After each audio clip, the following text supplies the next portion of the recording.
오늘 우리에게 주시는 말씀은 사도행전 17장 10절에서 15절 말씀입니다.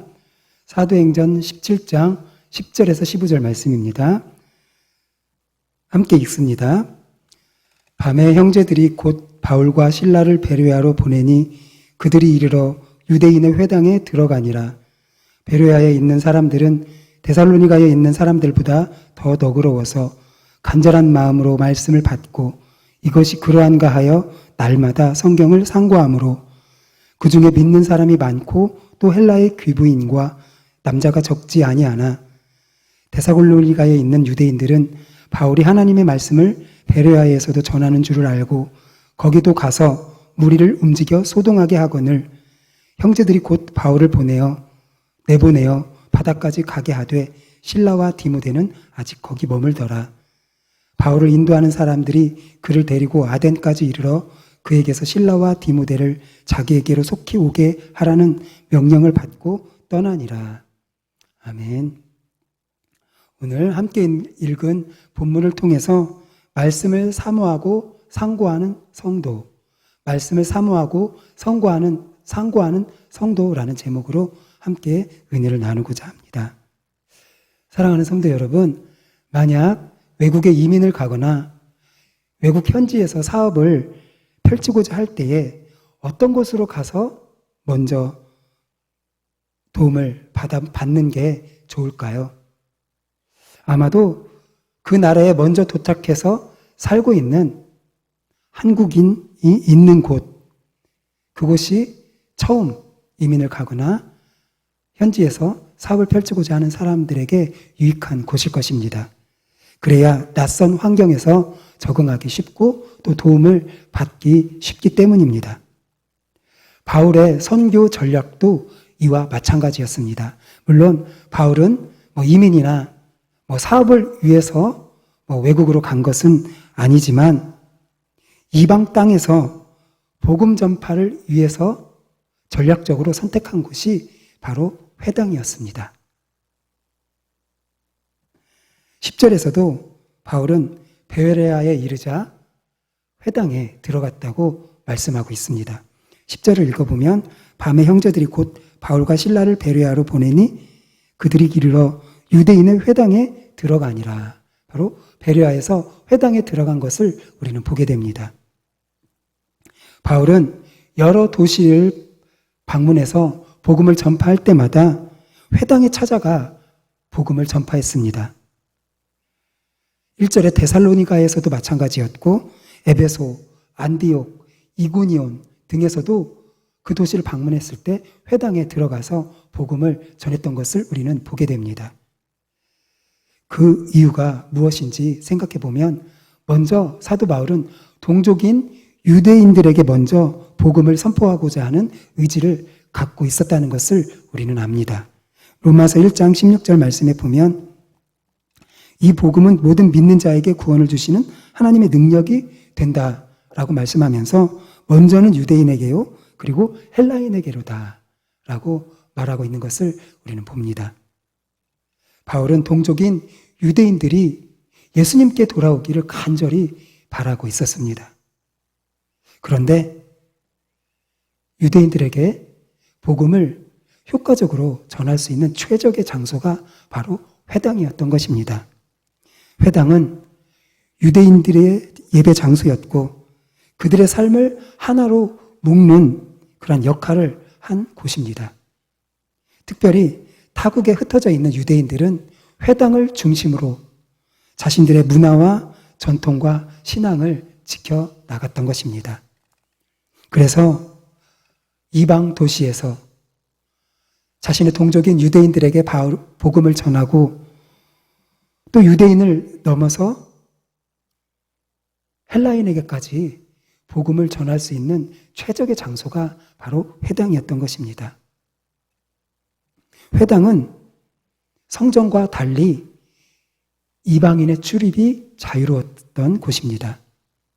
성전 안에는 이방인이 출입할 수 없었지만 회당에 이방인이 자유롭게 출입할 수 있었습니다. 유대교로 개종한 헬라인이 있었고 또 개종하지는 않았더라도 유대교에 관심을 가지고 드나드는 많은 헬라인들이 있었던 곳이 바로 회당이었습니다. 따라서 회당을 중심으로 살아가는 유대인들 뿐만 아니라 회당에 출입하는 이방인들에게 예수 그리스도에 대해서 전할 수 있는 최고의 전략지가 바로 회당이었던 것입니다. 즉, 복음을 받아들이기에 준비가 된 사람들이 회당에 있었던 것입니다. 그래서 바울은 회당에서 복음을 전할 기회를 놓치지 않았습니다.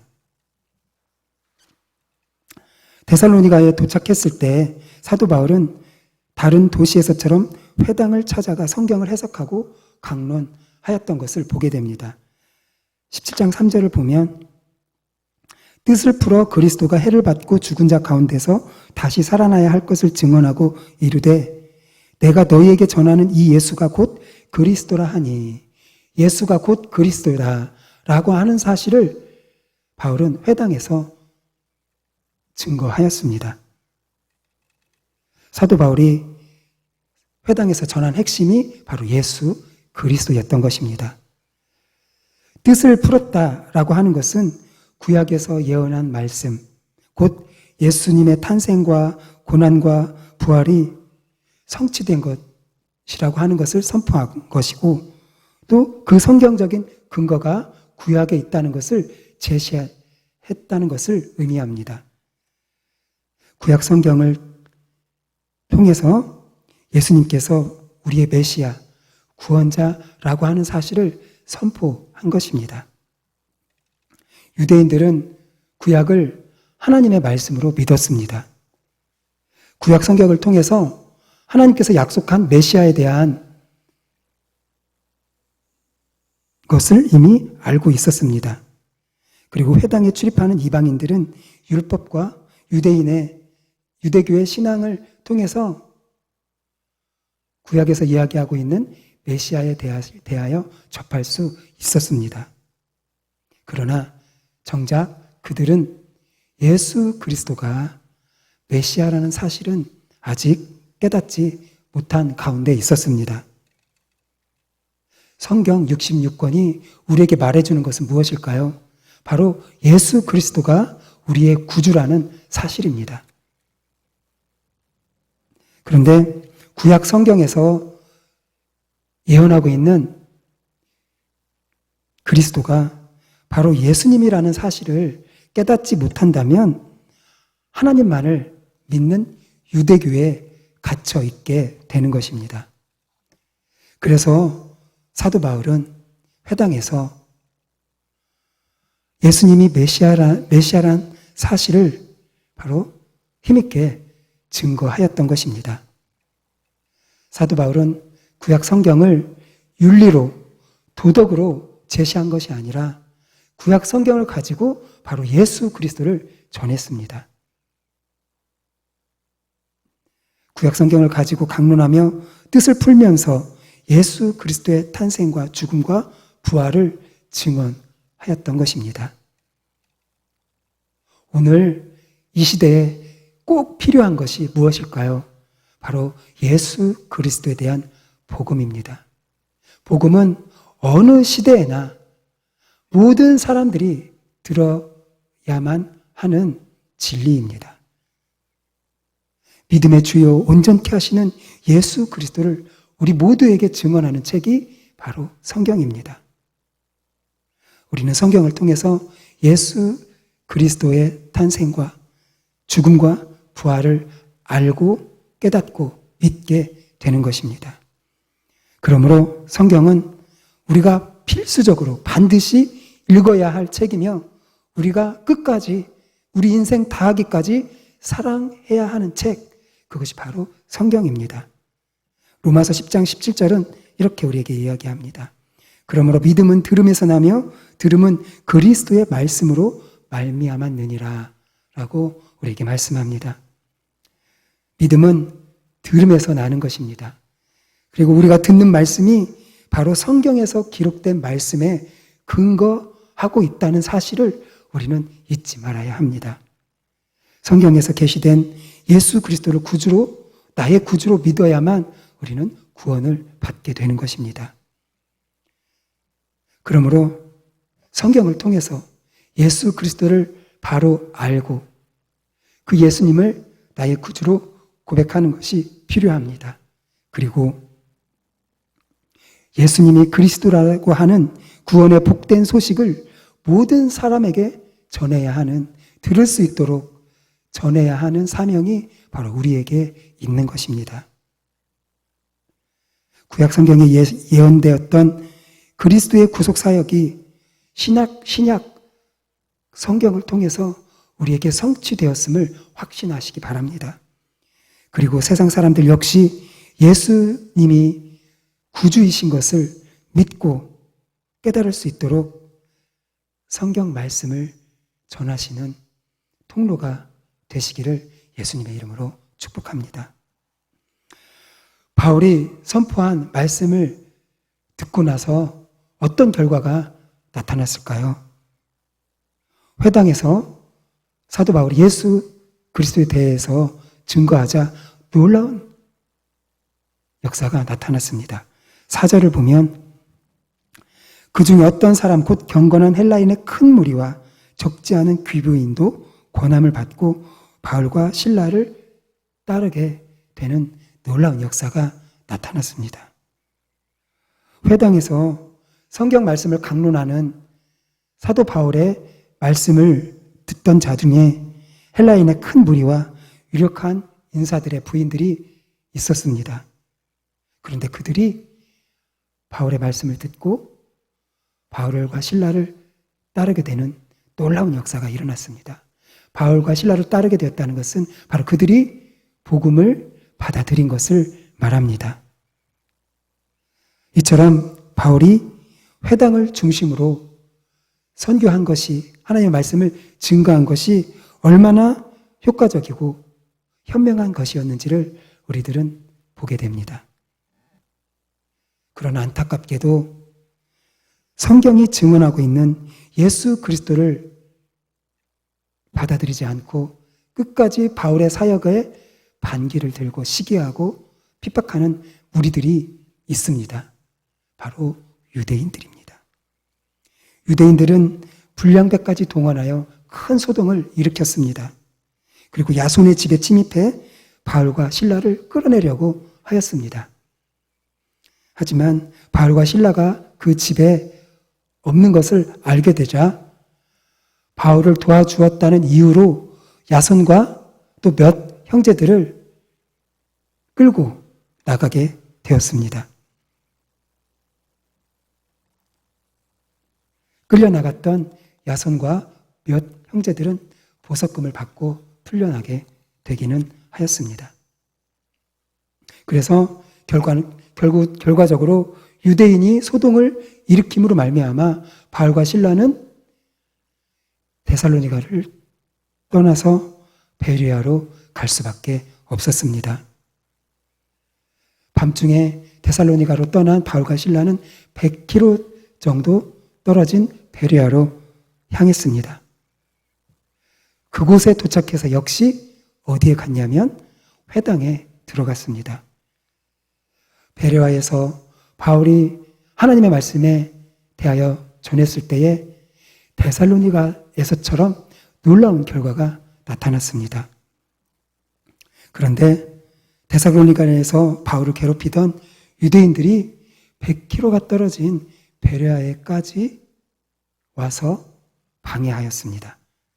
13절 말씀을 보면 데살로니가에 있는 유대인들은 바울이 하나님의 말씀을 베레아에서도 전한 줄을 알고 거기도 가서 무리를 움직여 소동하게 하거늘. 바로 베레아까지 쫓아와서 바울이 말씀을 전하는 것을 방해하고 있다고 이야기하고 있습니다. 참으로 안타까운 열심이라고밖에 말할 수 없습니다. 100km나 떨어진 베레아까지 쫓아와서 바울을 괴롭힌다고 하는 것을 보면 바울이 남겨둔 데살로니가의 성도와 교회는 얼마나 괴롭히고 있을까요? 이러한 열심을 품고 괴롭힘을 받는 가운데서도 데살로니가 교회는 마게도냐와 아가야의 본이 되는 교회였습니다. 오히려 믿음의 소문을 온 사방에 퍼뜨리는 아름다운 교회로 굳건하게 서 있었습니다. 이처럼 핍박 속에서도 복음을 증거하고 또 부흥하는 복음의 역사의 비결은 무엇일까요? 점점 더 흥황하여 가는 복음의 역사의 비결이 과연 어디에 있는 것일까요? 바로 베레아의 성도들의 모습에서 우리는 그 해답의 열쇠를 찾을 수 있습니다. 11절, 12절 말씀을 함께 읽어보겠습니다. 베레아에 있는 사람들은 데살로니가에 있는 사람들보다 더 너그러워서 간절한 마음으로 말씀을 받고 이것이 그러한가 하여 날마다 성경을 상고함으로 그 중에 믿는 사람이 많고 또 헬라의 귀부인과 남자가 적지 아니하나. 바로 베레아 사람들 가운데 성경의 말씀을 깊이 생각함으로 하나님을 깨닫고 예수님이 그리스도이심을 믿게 된 자들이 많아졌다는 것을 이야기하고 있습니다. 베레아 사람들이 너그러웠다. 데살로니가에 있는 사람들보다 더 너그러웠다라고 하고 있는데 너그러웠다는 것은 어떤 뜻일까요? 너그럽다는 것은 마음이 열려 있었다. 마음이 열려 있다는 뜻입니다. 어떤 사람들은 진리를 찾는다고 하면서 배타적인 태도를 갖고 있습니다. 그러나 베레아 사람들은 하나님에 대해서 그리고 바울이 전하고 있는 말씀에 대해서 마음을 열어 놓았던 자들입니다. 또한 그들은 진리에 대한 갈급함과 간절함을 갖고 있었습니다. 그래서 들은 말씀을 직접 성경을 통해서 확인하고 또한 연구하고자 하는 자세를 갖고 있었던 것입니다. 너그럽고 간절한 마음으로 말씀을 듣고 또 성경을 깊이 생각하는 가운데 진리를 발견하고 또 그 진리를 믿고 그 진리에 자신들의 내어 맡기는 사람들의 수가 적지 않았다는 것을 우리는 보게 됩니다. 바울의 전한 하나님의 말씀을 들은 베레아 사람들이 날마다 성경을 상고하고 있습니다. 상고한다는 것은 자세하게 참고하고 검토한다. 더 자세하게 참고하고 검토한다라는 의미를 가지고 있습니다. 흔히 말씀을 묵상한다라고 표현을 하고 있습니다. 말씀을 더 깊이 생각하고 연구해 보는 것입니다. 베레아 성도들이 말씀을 상고한 것은 그들이 말씀을 한 귀로 듣고 한 귀로 흘려 보내지 않았다는 것을 뜻합니다. 그들은 성경을 들여다보면서 바울이 전해준 하나님의 말씀, 복음에 대해서 더 깊이 생각해봤습니다. 그들은 직접 성경 말씀을 펼쳐놓고 자신들이 들었던 말씀을 검토한 것입니다. 그들이 얼마나 진리에 대해서 갈급한 마음을 가지고 있었는지 엿볼 수 있는 모습입니다. 그들이 성경을 날마다 묵상함으로써 사도 바울의 전한 하나님의 말씀이 진리라는 것을 알았습니다. 그리고 그들은 알 뿐만 아니라 믿었습니다. 그리고 그들은 그리스도의 사람으로 변화되었습니다. 오늘 우리도 그렇습니다.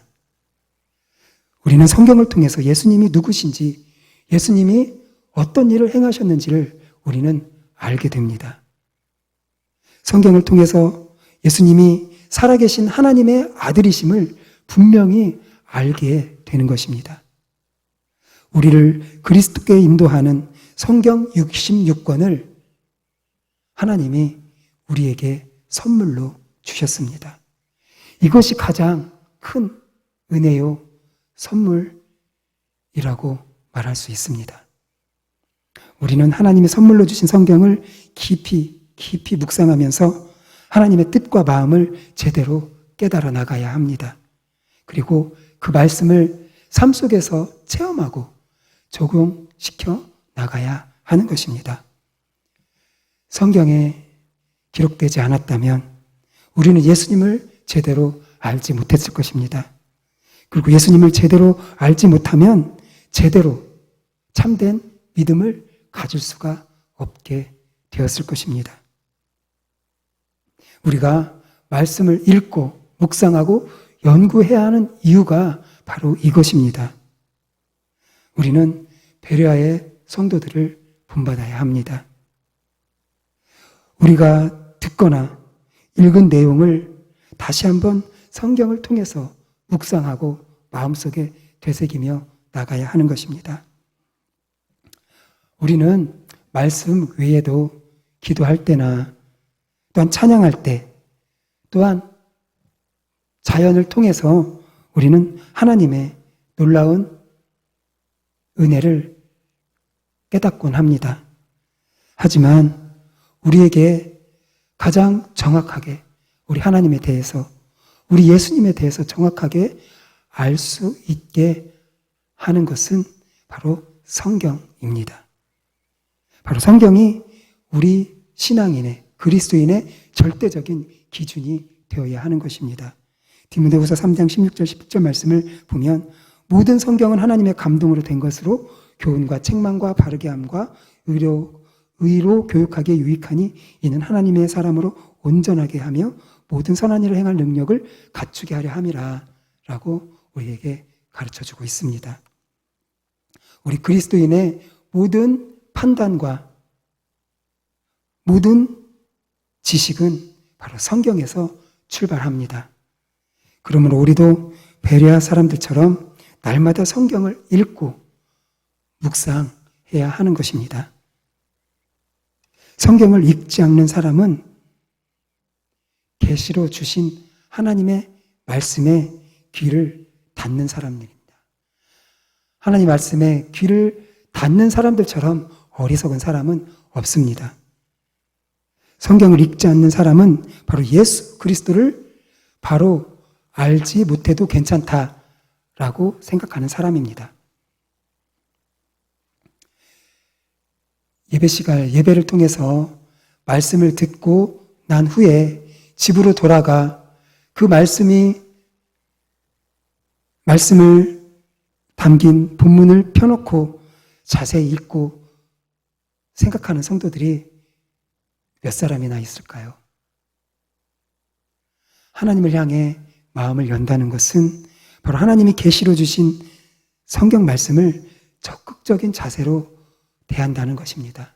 하나님께 마음을 연다는 것은 하나님의 말씀에 대하여 마음이 열려 있다는 뜻입니다. 성경은 우리 모두가 우리의 일생 동안 힘써 읽고 연구해야 할 책이고 가장 사랑해야 할 책인 것입니다.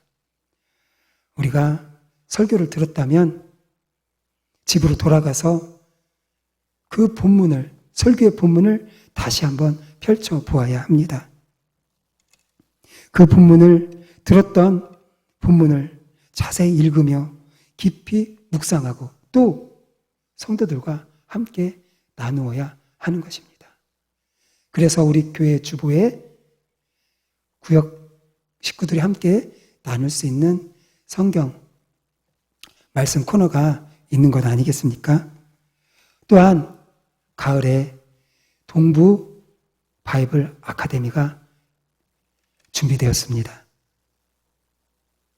아직 신청할 시간은 충분합니다. 우리는 더욱더 말씀을 깊이 연구하고 묵상하는 일에 힘을 써야 합니다. 바울의 복음 전파의 역사가 심한 핍박 가운데서도 끊임없이 끊어지지 않고 이어갈 수 있었던 것은 바로 말씀의 힘입니다. 세상 모든 민족이 주께 돌아오는 놀라운 복음의 역사의 원동력이 어디에 있습니까? 역시 말씀에 있습니다. 말씀을 대하는 자세를 살펴보시길 바랍니다. 말씀에 대한 자세가 먼저 변화되어야 합니다. 하나님의 말씀을 사모하고 사랑하는 마음, 그 마음이 우리 가운데 가득 채워져야 하는 것입니다. 아직 말씀이 멀게만 느껴지시는 분, 말씀을 가지고 더 연구하고 살피기가 힘드신 분들이 계십니까? 그렇다면 먼저 마음 가운데 사모하는 마음을 주시기를 기도하시기를 바랍니다.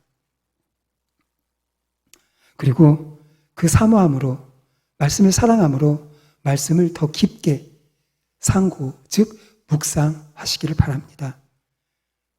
말씀을 사랑하시되 이전보다 더 사랑하시기를 바라며 이전보다 더 넓고 깊게 성경에 대하여서 관심을 가지시고 연구하시고 함께 나누시기를 바랍니다.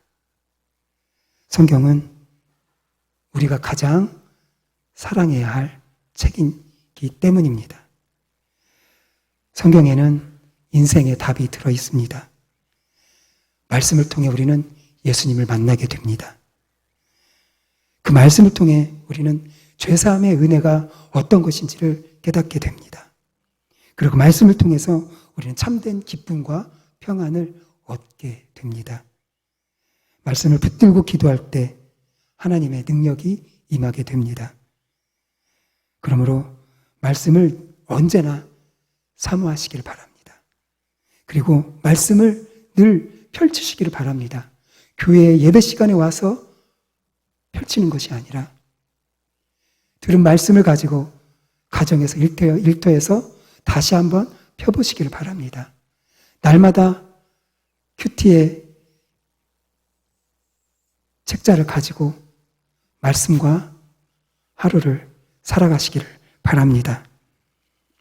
말씀을 간절히 사모하고 상고함으로 하나님의 뜻을 분별하고 은혜 충만한 삶을 살아가시며 놀라운 복음의 역사, 부흥의 역사를 이루어가는 우리 동부교회가 되기를 예수 그리스도의 이름으로 축복합니다.